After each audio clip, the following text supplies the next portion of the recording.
days? Yeah, are you counting down? Yeah, I'll tell you what, we are officially day number 2 now of meteorological fall. But of course, as we look at the official astronomical countdown to the autumn season, well, to the fall equinox, we got 20 days. So if you're thinking, Cedric, are we there yet? Well, we still have about 20 days, but don't worry, those numbers continue to get lower and lower. But here's the deal. If you make your way up to some of our higher peaks, like Scott Taylor did over towards Butterfield Canyon, you can see that's a different story. It's already starting to look like the fall season, at least in some ways, as we're starting to see some of these leaves starting to change color, and we're starting to see more fall signs out there in some of our higher peaks. Now, this is not all great news because this is happening a little early, and that's because we had such a dry and hot summer. That tends to lead to these leaves changing colors early as they try to get ready to prepare for the fall season. So the problem is it may not take away from our vibrant colors as we get later into the season, but that's something we'll kind of keep an eye on. But you can see, yeah, no doubt about it, looking overhead, we're starting to see those colors showing up out there in some of our higher peaks across the area. All right, outside the ABC4 studios, not looking like fall, but it is a clear start to the day. 67 degrees outside the studios here with quiet conditions showing up.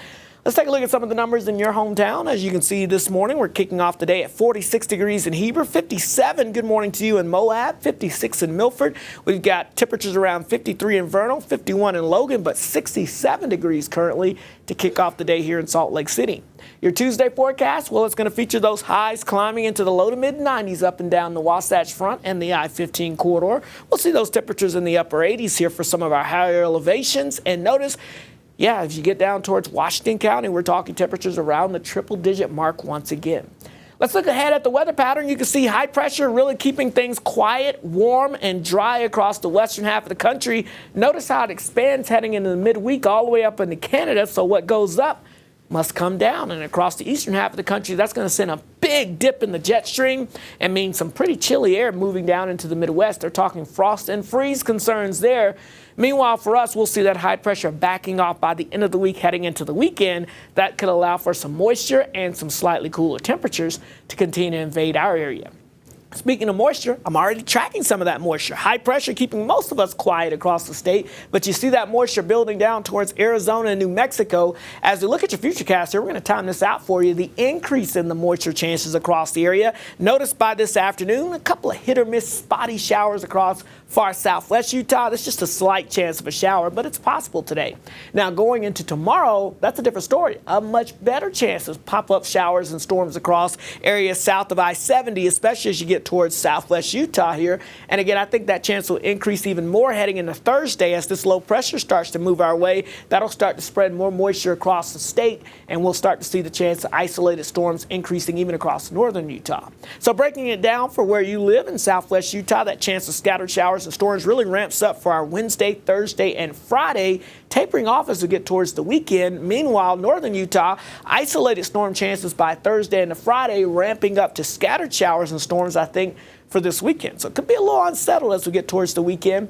Right now, we're not looking at any major heavy rainfall, but there will be the chance of picking up a quarter to a half an inch, especially for areas south of I-70 as we get into the next several days. So keep that in mind. I'm not too concerned about flooding, but you know how it is. Anytime you get these heavy downpours this time of the year, it is a possibility. So we'll watch it for you closely. St. George, 101 today. It's going to be hot. Just a slight chance of a pop-up shower. Better chance of isolated storms Wednesday afternoon, and an even better chance of scattered storms for your Thursday, Friday, heading into Saturday. And then notice we'll taper things down as we head towards the weekend. Look at those temperatures down to near 90 degrees.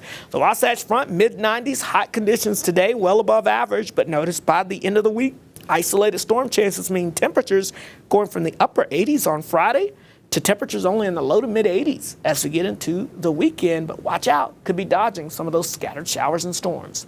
All right, let's get a check on your traffic this morning as we get you out the door. You'll be able to see here, not looking too bad. This is a view here for our friends down in Iron County. We've got you on Cedar City here, I-15 southbound at 2000 North. We've got some folks out there flowing. So yes, it's early, but folks are heading out on their Tuesday morning commute, but it's looking pretty good right now. Here's the view from I-15 northbound into Pleasant Grove Boulevard. And as you can see, a lot more congestion compared to yesterday, where yesterday, of course, for some was a holiday. Today, not so much. So slow it down in those school zones. Watch out in those pedestrian zones as well, as we've got a lot more congestion out there as everybody heads back to work and school. More on your traffic and weather coming up in just a few moments. But for now, let's send you back over to Matt and Alyssa.